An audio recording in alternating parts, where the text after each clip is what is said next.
சுதந்திரமான பிளைன்ஃபீல்ட் கிறிஸ்தவ அறிவியல் தேவாலயத்திலிருந்து வாராந்திர பைபிள் பாடத்தை நீங்கள் கேட்கிறீர்கள். அது அமெரிக்காவின் பிளைன்ஃபீல்ட், நியூ ஜெர்சியில் அமைந்துள்ளது. மேலும் தகவலுக்கு எங்கள் வலைத்தளத்தை பார்வையிடவும். www.plainfieldcs.com. இது பாடம் ஞாயிற்றுக்கிழமை பிப்ரவரி 8, 2026. தலைப்ப ஆவி. கோல்டன் உரை. உபாகமம். உன்னை உபதேசிக்கும்படிக்கு அவர் வானத்திலிருந்து தமது சத்தத்தை உனக்கு கேட்கப் பண்ணி. பொறுப்பு ரீதியான வாசிப்பு. கொலோசேயர். கிறிஸ்து இயேசுவின் மேலுள்ள உங்கள் விசுவாசத்தையும் பரிசுத்தவான்களெல்லார் மேலுள்ள உங்கள் அன்பையும் குறித்து நாங்கள் கேள்விப்பட்டு இதினிமித்தம் நாங்கள் அதை கேட்ட நாள் முதல் உங்களுக்காக இடைவிடாமல் ஜெபம் பண்ணுகிறோம். நீங்கள் எல்லா ஞானத்தோடும் ஆவிக்குரிய விவேகத்தோடும் அவருடைய சித்தத்தை அறிகிற அறிவினாலே நிரப்பப்படவும், சகலவித நற்கிரியைகளுமாகிய கனிகளை தந்து தேவனை அறிகிற அறிவில் விருத்தியடைந்து கர்த்தருக்கு பிரியமுண்டாக அவருக்கு பாத்திரராய் நடந்து கொள்ளவும், சந்தோஷத்தோடே கூடிய எல்லா பொறுமையும் நீட்டிய சாந்தமும் உண்டாவதற்கு மகிமையான அவருடைய வல்லமையின்படி எல்லா வல்லமையாலும் பலப்படுத்தப்படவும் உங்களுக்காக வேண்டுதல் செய்கிறோம். ஒளியிலுள்ள பரிசுத்தவான்களுடைய சுதந்திரத்தில் பங்கடைவதற்கு நம்மை தகுதியுள்ளவர்களாக்கினவரும் இருளின் அதிகாரத்தினின்று நம்மை விடுதலையாக்கி தமது அன்பின் குமாரனுடைய ராஜ்யத்திற்கு உட்படுத்தினவருமாயிருக்கிற பிதாவை ஸ்தோத்திரிக்கிறோம். பாடம் பிரசங்கம். பைபிளிலிருந்து. யோபு. மனுஷரில் ஒரு ஆவியுண்டு, சர்வவல்லவருடைய சுவாசமே அவர்களை உணர்வுள்ளவர்களாக்கும். ஏசாயா. தேவனே, உமக்கு காத்திருக்கிறவர்களுக்கு நீர் செய்பவைகளை நீரேயல்லாமல் உலகத் தோற்றம் முதற்கொண்டு ஒருவரும் கேட்டதுமில்லை, செவியால் உணர்ந்ததுமில்லை, அவைகளை கண்டதுமில்லை. எசேக்கியேல். நான் அவர்களை தேசங்களிலே சிதறடித்தாலும் அவர்கள் உள்ளத்தில் புதிய ஆவியைக் கொடுத்து அவர்கள் என் ஜனமாயிருப்பார்கள், நான் அவர்கள் தேவனாயிருப்பேன். ஆனாலும் சீயின்றிகழப்படத்தக்கதும் அருவருக்கப்படத்தக்கதுமான தங்கள் இருதயத்தின் இச்சையிலே எவர்கள் நடக்கிறார்களோ அவர்களுடைய வழியின் பலனை அவர்கள் தலைகளின் மேல் சுமரப் பண்ணுவேன் என்று கர்த்தராகிய ஆண்டவர் சொல்லுகிறார்.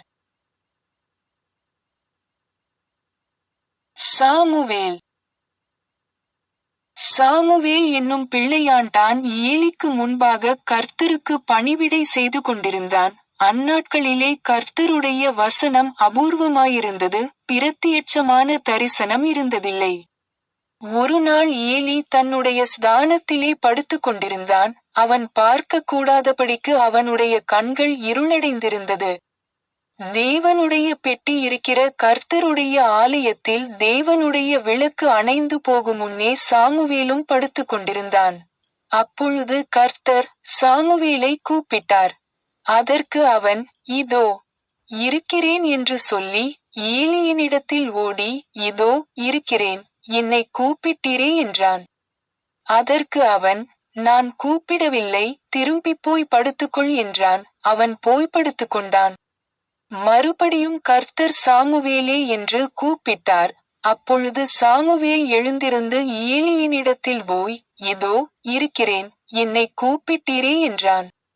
அதற்கு அவன், என் மகனே, நான் உன்னை கூப்பிடவில்லை, திரும்பிப் போய் படுத்துக்கொள் என்றான். சாமுவேல் கர்த்தரை இன்னும் அறியாதிருந்தான். கர்த்தருடைய வார்த்தை அவனுக்கு இன்னும் வெளிப்படவில்லை. கர்த்தர் மறுபடியும் 3ஆம் விசை சாமுவேலே என்று கூப்பிட்டார். அவன் எழுந்திருந்து ஏலியினிடத்தில் போய், இதோ இருக்கிறேன், என்னை கூப்பிட்டீரே என்றான். அப்பொழுது கர்த்தர் பிள்ளையாண்டானை கூப்பிடுகிறார் என்று ஏலி அறிந்து சாமுவேலை நோக்கி, நீ போய் படுத்துக்கொள், உன்னை கூப்பிட்டால் அப்பொழுது நீ, கர்த்தாவே சொல்லும், அடியேன் கேட்கிறேன் என்று சொல் என்றான். சாமுவேல் போய் தன்னுடைய ஸ்தானத்திலே படுத்துக்கொண்டான். அப்பொழுது கர்த்தர் வந்து நின்று, முன்போல, சாமுவேலே சாமுவேலே என்று கூப்பிட்டார். அதற்குச் சாமுவேல், சொல்லும், அடியேன் கேட்கிறேன் என்றான்.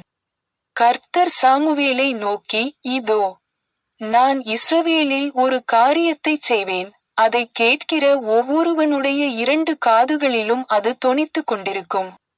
சாமுவேல் வளர்ந்தான், கர்த்தர் அவனுடனே கூட இருந்தார்.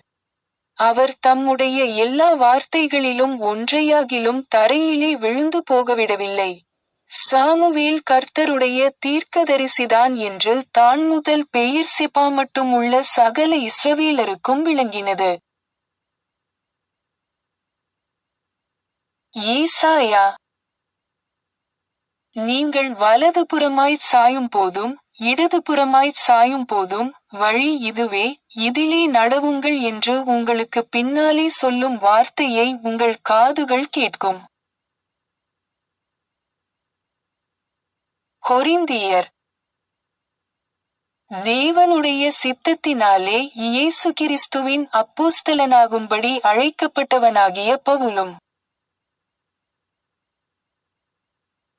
கொரிந்தியர். சகோதரரே, நான் உங்களிடத்தில் வந்தபோது தேவனைப் பற்றிய சாட்சியைச் சிறந்த வசனிப்போடாவது ஞானத்தோடாவது அறிவிக்கிறவனாக வரவில்லை. இயேசு கிறிஸ்துவை, சிலுவையில் அறையப்பட்ட அவரையேயன்றி வேறொன்றையும் உங்களுக்குள்ளே அறியாதிருக்க தீர்மானித்திருந்தேன். அல்லாமலும் நான் பலவீனத்தோடும் பயத்தோடும் மிகுந்த நடுக்கத்தோடும் உங்களிடத்தில் இருந்தேன்.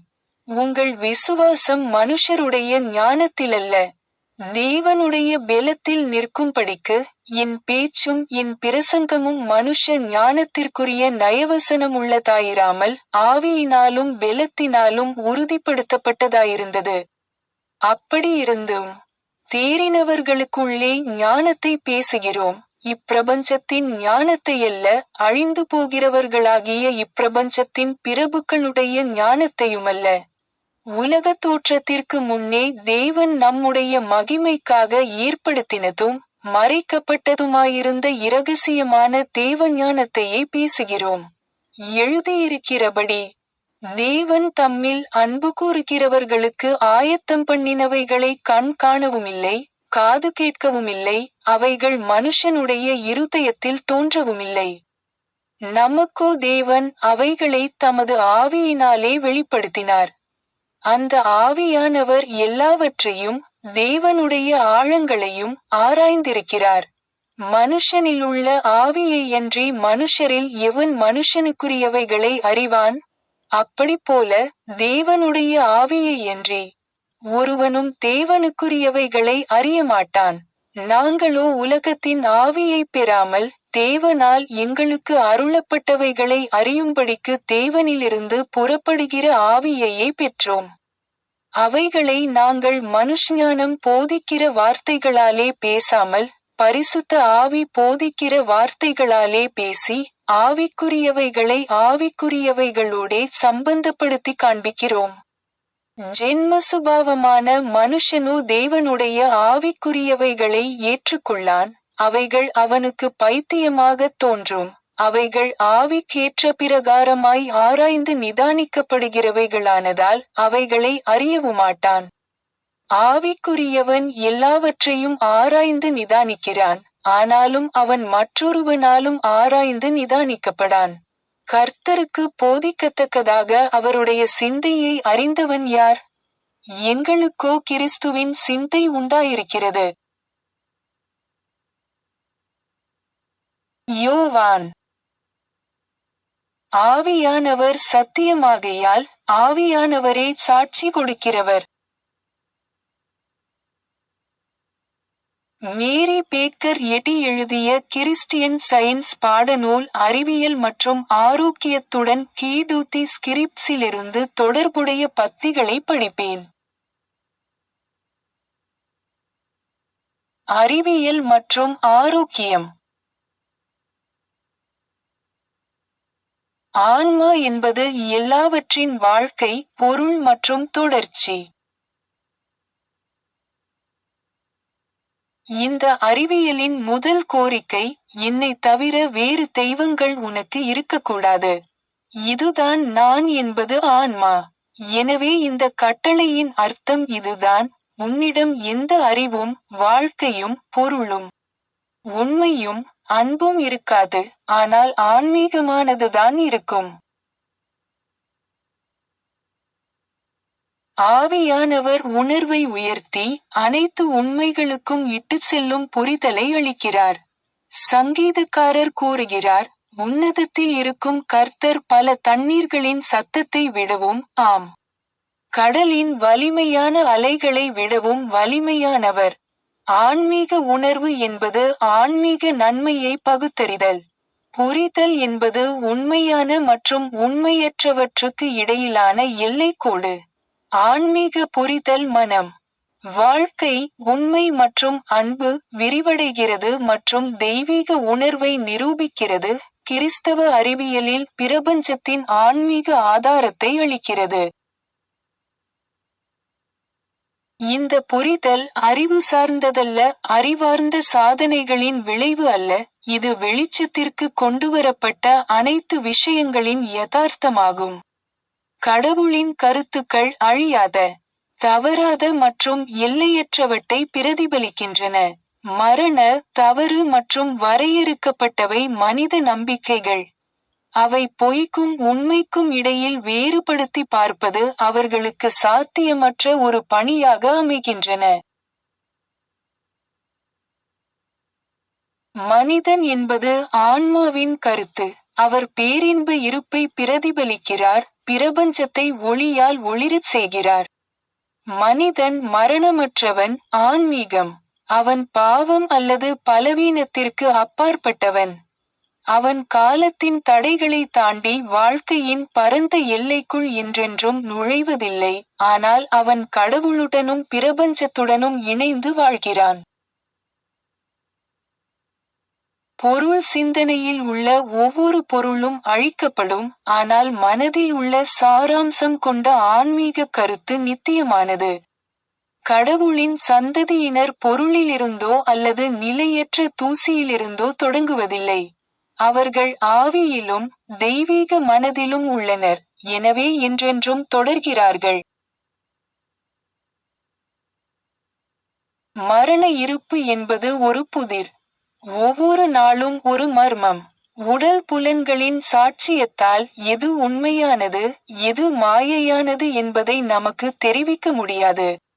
ஆனால் கிறிஸ்தவ அறிவியலின் வெளிப்பாடுகள் சத்தியத்தின் பொக்கிஷங்களை திறக்கின்றன. பொய்யான அல்லது பாவமான எதுவும் ஒருபோதும் ஆவியின் வளிமண்டலத்தில் நுழைய முடியாது. ஒரே ஒரு ஆவி மட்டுமே உள்ளது. மனிதன் ஒருபோதும் கடவுள் அல்ல, ஆனால் கடவுளின் சாயலில் உருவாக்கப்பட்ட ஆன்மீக மனிதன் கடவுளை பிரதிபலிக்கிறான். இந்த அறிவியல் பிரதிபலிப்பில் ஈகோவும் தந்தையும் பிரிக்க முடியாதவர்கள். எதுவும் உண்மையானதும் நித்தியமானதும் அல்ல, எதுவும் ஆவி அல்ல, கடவுள் மற்றும் அவரது யோசனையை தவிர. அனைத்து யதார்த்தத்தின் அடையாளம் அல்லது யோசனை என்றென்றும் தொடர்கிறது, ஆனால் ஆவி அல்லது அனைத்தின் தெய்வீக கொள்கை ஆன்மாவின் அமைப்புகளில் இல்லை. ஆன்மா என்பது ஆன்மா, கடவுள். வரையறுக்கப்பட்ட வடிவத்திற்கு வெளியே உள்ள படைப்பு, ஆளும், எல்லையற்ற கொள்கைக்கு ஒத்ததாகும், இது வடிவங்கள் மட்டுமே பிரதிபலிக்கின்றன. மனிதன் கடவுளின் சாயலில் படைக்கப்பட்டதாக கூறப்படும்போது, பாவமுள்ள, நோய்வாய்ப்பட்ட, மரணத்திற்குரிய மனிதன் என்று குறிப்பிடப்படுவதில்லை. மாறாக கடவுளின் சாயலை பிரதிபலிக்கும் ஒரு சிறந்த மனிதன் என்று குறிப்பிடப்படுகிறார். மனிதன் ஒரு ஜட வடிவத்தை விட மேலானவன். உள்ளே ஒரு மனம் இருக்கிறது, அது அழியாமல் இருக்க அதன் சூழல்களிலிருந்து தப்பிக்க வேண்டும். மனிதன் முடிவிலியை பிரதிபலிக்கிறான். மேலும் இந்த பிரதிபலிப்பு கடவுளின் உண்மையான யோசனை. ஆன்மீக உணர்வின் மூலம் நீங்கள் தெய்வீகத்தின் இதயத்தை அறியலாம். இதனால் அறிவியலில் மனிதன் என்ற பொதுவான சொல்லை புரிந்து கொள்ளத் தொடங்கலாம். காதுகள் உடல் உணர்வுகள் என்று அழைக்கப்படுபவற்றின் உறுப்புகள் அல்ல, ஆனால் ஆன்மீக புரிதல். இயேசு ஆன்மீக உணர்வை குறிப்பிடுகையில், காதுகள் இருந்தும் நீங்கள் கேட்கவில்லையா என்றார். மார்க்கு அத்தியாயம் 8 வசனம் 18. புலன்கள் அமைதியாக இருக்கும்போது கடவுள், அதாவது ஆவியின் சத்தம் கேட்கிறது. ஆன்மாவால் ஈர்க்கப்பட்ட முற்பிதாக்கள் சத்தியத்தின் குரலை கேட்டு, மனிதன் மனிதனுடன் பேசுவது போலவே கடவுளுடன் உணர்வுபூர்வமாக பேசினர். பண்டைய தீர்க்கதரிசிகள் தங்கள் தொலைநோக்கு பார்வையை ஆன்மீக, உடலற்ற நிலைப்பாட்டில் இருந்து பெற்றனர். தீமையை முன்னறிவித்து உண்மையை கற்பனையாக தவறாக கருதுவதன் மூலம் அல்ல, உடல் மற்றும் மனித நம்பிக்கையின் அடித்தளத்திலிருந்து எதிர்காலத்தை கணிப்பதன் மூலம். இருப்பு உண்மையுடன் இணக்கமாக இருக்க அறிவியலில் போதுமான அளவு முன்னேறும்போது, மனிதர்கள் விருப்பமின்றி ஞானிகளாகவும் தீர்க்கதரிசிகளாகவும் மாறுகிறார்கள், பேய்கள், ஆவிகள் அல்லது தேவதைகளால் அல்ல. ஆனால் ஒரே ஆவியால் கட்டுப்படுத்தப்படுகிறார்கள். ஆவியை பற்றி நாம் சரியாக அறிந்த அனைத்தும் கடவுளிடமிருந்து, தெய்வீக கொள்கையிலிருந்து வருகிறது, மேலும் கிறிஸ்து மற்றும் கிறிஸ்தவ அறிவியல் மூலம் கற்றுக்கொள்ளப்படுகிறது. இந்த அறிவியல் முழுமையாக கற்றுக்கொள்ளப்பட்டு சரியாக ஜீரணிக்கப்பட்டால், வானியலாளர் நட்சத்திரங்களை படிக்கவோ அல்லது கிரகணத்தை கணக்கிடவோ முடிவதை விட உண்மையை நாம் துல்லியமாக அறிய முடியும். இந்த மன வாசிப்பு என்பது தெளிவுத்திறனுக்கு எதிரானது. இது ஆன்மீக புரிதலின் வெளிச்சம், இது ஆன்மாவின் திறனை காட்டுகிறது, பொருள் உணர்வின் அல்ல. விந்தையது தெய்வீக மனதிற்கு அடிபணியும்போது இந்த ஆன்மா உணர்வு மனித மனதிற்கு வருகிறது. கடவுள் ஒரு பொருளாகவும், மனிதன் ஒரு தெய்வீக உருவமாகவும் சாயலாகவும் இருப்பதால், மனிதன் விரும்ப வேண்டும். உண்மையில் அவன் விரும்புவது நன்மையின் பொருளை மட்டுமே, ஆவியின் பொருளை மட்டுமே, பொருளை அல்ல. மனிதனுக்கு வேறு எந்த பொருளையோ அல்லது மனதையோ கொண்டிருக்கிறான் என்ற நம்பிக்கை ஆன்மீகம் அல்ல, மேலும் முதல் கட்டளையான உனக்கு ஒரு கடவுள், ஒரு மனம் வேண்டும் என்பதை மீறுகிறது. மரண மனிதன் தனக்கு ஒரு பொருளாக தோன்றுகிறான், அதே நேரத்தில் மனிதன் ஒரு உருவம், கருத்து ஆகும். மாயை, பாவம், நோய் மற்றும் மரணம் ஆகியவை பொருள் உணர்வின் தவறான சாட்சியத்திலிருந்து எழுகின்றன. இது எல்லையற்ற ஆவியின் குவிய தூரத்திற்கு வெளியே ஒரு கூறப்படும் நிலைப்பாட்டில் இருந்து, மனம் மற்றும் பொருளின் தலைகீழ் பிம்பத்தை எல்லாம் தலைகீழாக காட்டுகிறது. கிறிஸ்தவத்தின் கொள்கையும் ஆதாரமும் ஆன்மீக உணர்வால் பகுத்தறியப்படுகின்றன. அவை இயேசுவின் ஆர்ப்பாட்டங்களில் முன்வைக்கப்படுகின்றன, அவை அவர் நோயுற்றவர்களை குணப்படுத்துதல், தீமைகளை விரட்டுதல் மற்றும் மரணத்தை அழித்ததன் மூலம் அழிக்கப்படும் கடைசி எதிரி அவர் பொருள் மற்றும் அதன் சட்டங்கள் என்று அழைக்கப்படுவதை புறக்கணித்தார் என்பதை காட்டுகிறது. உண்மையான ஆன்மீகத்தின் அமைதியான, வலுவான நீரோட்டங்கள், அவற்றின் வெளிப்பாடுகளான ஆரோக்கியம், தூய்மை மற்றும் சுய தீக்குளிப்பு, மனித அனுபவத்தை ஆழப்படுத்த வேண்டும். பொருள் இருப்பு பற்றிய நம்பிக்கைகள் ஒரு வழுக்கை திணிப்பாக காணப்படும் வரை, பாவம், நோய் மற்றும் மரணம் ஆகியவை தெய்வீக ஆவியின் அறிவியல் நிரூபணத்திற்கும் கடவுளின் ஆன்மீக பரிபூரண மனிதனுக்கும் நித்திய இடத்தை கொடுக்கும் வரை. சர்ச் கையேட்டில் கொடுக்கப்பட்டுள்ளபடி மேரி பேக்கர் எட்டியின் 3 தினசரி கடமைகளை இப்போது படிப்பேன். தினசரி ஜெபம். ஒவ்வொரு நாளும் ஜெபிப்பது இந்த திருச்சபையின் ஒவ்வொரு உறுப்பினரின் கடமையாகும். உம்முடைய ராஜ்யம் வா, தெய்வீக சத்தியம், வாழ்க்கை, அன்பு ஆகியவற்றின் ஆட்சி என்னுள் நிலை பெறட்டும். எல்லா பாவங்களையும் என்னிடமிருந்து விலக்கட்டும். உம்முடைய வார்த்தை எல்லா மனிதர்களிடமும் பாசத்தை வளப்படுத்தி அவற்றை ஆளட்டும். நோக்கங்கள் மற்றும் செயல்களுக்கான விதி. தி மதர் சர்ச்சின் உறுப்பினர்களின் நோக்கங்கள் அல்லது செயல்களை விரோதமோ அல்லது தனிப்பட்ட இணைப்போ தூண்டக்கூடாது. அறிவியலில், தெய்வீக அன்பு மட்டுமே மனிதனை ஆளுகிறது.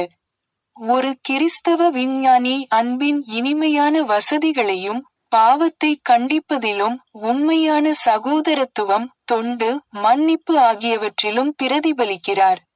இந்த திருச்சபையின் உறுப்பினர்கள் தினந்தோறும் கவனித்து, எல்லா தீமைகளிலிருந்தும் தீர்க்கதரிசனம், தீர்ப்பு, கண்டனம், ஆலோசனை, செல்வாக்கு செலுத்துதல் அல்லது தவறாக செல்வாக்கு செலுத்துதல் ஆகியவற்றிலிருந்து விடுவிக்கப்பட வேண்டும்.